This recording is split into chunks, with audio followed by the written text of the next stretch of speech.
ओम प्रकाश राजभर को लेकर अभी तक भारतीय जनता पार्टी ने उनके मंत्री पद को लेकर कोई बड़ा ऐलान नहीं किया है।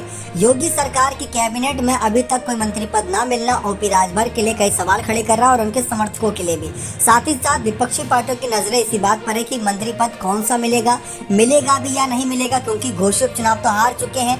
राजभर की बहुत जिम्मे था घोषित चुनाव, हार का कारण राजभर ही बताए जा रहे हैं, दारा सिंह चौहान ही बताए जा रहे हैं। लेकिन अब इन सब के बीच चर्चा इस बात की है कि अखिलेश के साथ क्या वापस ओपी राजभर आ सकते हैं। इसके पीछे 2 से 3 समीकरण ये बन रहे हैं कि भले ही ओपी राजभर और उनके बेटे और उनके पार्टी के तमाम नेता समाजवादी पार्टी को भला बुरा कह रहे हो, सपाइयों से उनकी बहुत ज्यादा कहीं ना कहीं शीत युद्ध के तौर पर बहस छिड़ी हुई हो, लेकिन जैसा कि आप देख सकते हैं राजनीति में ये पुराना हथकंडा है। ओपी राजभर अगर कुछ हफ्ते पहले की बयान की बात कर ले, जब बीजेपी के साथ हाथ नहीं मिलाया था तो बीजेपी को हराने के लिए मायावती की प्रधानमंत्री बनाने की बात कर रहे थे कि मायावती को पीएम फेस बना दो और बीजेपी हार जाएगी। कह रहे थे बीजेपी को 10-15 सीटें मिलेंगी अगर विपक्ष सारा एकजुट हो गया। तो इस बयान के बाद भी कुछ दिनों बाद ही बीजेपी के साथ शामिल हो गए।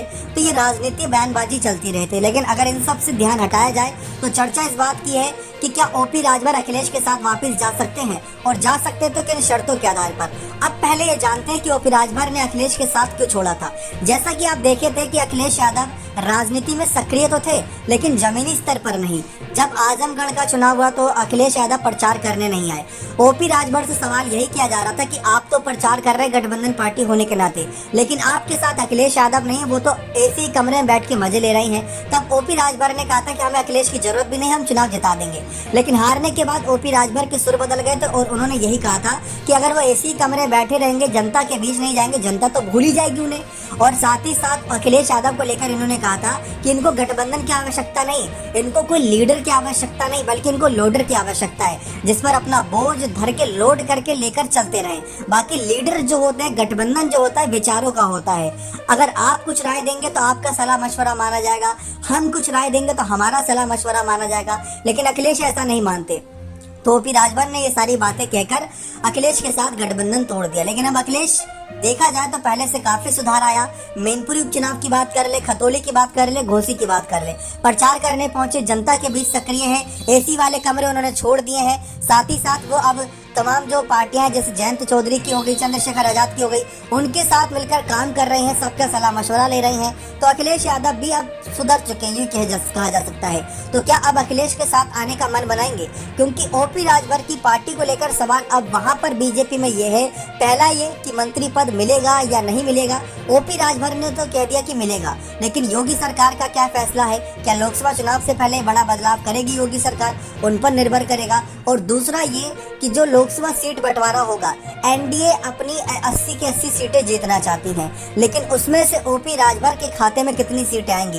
क्या 2 सीट आएगी, 5 सीट आएगी या 12 सीट आएगी, 10 सीट आएगी, कितनी सीट आएंगी? क्योंकि राजभर चाहते हैं कि उनको ज्यादा सीट मिले। विधानसभा चुनाव में अखिलेश के साथ मिलकर लड़े तो ज्यादा सीटों पर जीत मिली थी, तो ऐसे में वो चाहते कि लोकसभा में भी कमाल करें। अब लोकसभा में अगर ये सीट बंटवारे का मामला बैठ गया तो ठीक है, वरना सुभाषपा अध्यक्ष ओपी राजभर पाला बदलने में देरी नहीं लगा सकते।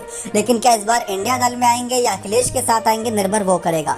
लेकिन यही कुछ शर्तें हैं कि अखिलेश ने वो शर्तें सब सुधार ली है, लेकिन अब राजभर पर निर्भर करता है कि वो क्या करते हैं। बयानबाजी अब भी जारी है, धोखेबाजियों पर खुलासा हो रहा है, नेताजी को बीच में लाया जा रहा है, लेकिन ओपी राजभर कब बदल जाए कहा नहीं जा सकता। और शिवपाल ने भी यही कहा था कि ओपी राजभर को कोई बड़ा मंत्री पद दे दो जल्दी, वरना हो सकता है कल कोई हमारे साथ वापिस आ जाए। अब वही समीकरण बन रहे हैं, ना ही मंत्री पद मिला, ना ही गाजीपुर सीट पर उपचुनाव हुआ जहां पर उनके बेटे को आय किया जाए, और लोकसभा सीट शेयरिंग मामले पर कितनी सीट मिलेगी सुभाषपा को, ये देखना भी दिलचस्प रहेगा। बने रहे चैनल के साथ। बहुत बहुत धन्यवाद।